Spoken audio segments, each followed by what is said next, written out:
This year is the 680th anniversary of Parameswara's birth, so in conjunction with the declaration of Melaka as a historical city, we decided to retrace his steps by walking almost 200 kilometers from Singapore to Melaka, and here's what we found. We started off our journey in Fort Canning, which used to be called Bukit Larangan or Forbidden Hill because it was believed that this was where ancient kings were buried. Either that or it could be because it was haunted, who knows. What we do know is the first place we visited was Keramat Iskandar Shah, who in legends was described as the last king of Singapore who later founded Melaka. This is the reason some historians believe Parameswara and Iskandar Shah are actually the same person who started calling himself that after converting to Islam. The thing about Keramat Iskandar Shah is that it's probably not his actual tomb. Keramat technically just means a sacred place, but people got confused over time and believe this is where Parameswara was laid to rest, when really this is just a shrine dedicated to him, since it's generally believed that he's actually buried in Tanjung Tuan, Melaka. But it was also here where we learned that Parameswara left this place for reasons that were not mentioned in our Sejarah textbooks.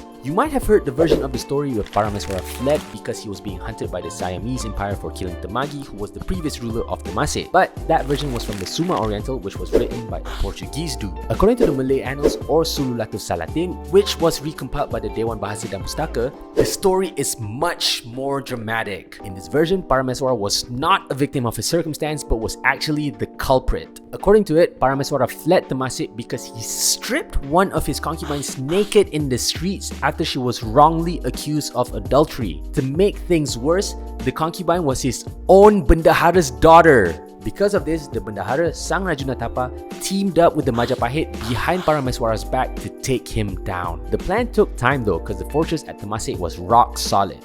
But apparently there was a flood and things started to get messy. The Bendahara was tasked to feed the people with rice from the royal store, but instead he just lied and said there was nothing left. He then ordered the gates of the fortress to be opened and the Majapahit stormed the place. According to the recounting, blood flowed like a river and it stained the soil red as a result of the massacre, and that's why Parameswara chowed. Anyway, that's just the first part of our Singapore to Melaka walk, so stay tuned for the next part and keep watching Chili Sauce for more current issues tambah pedas.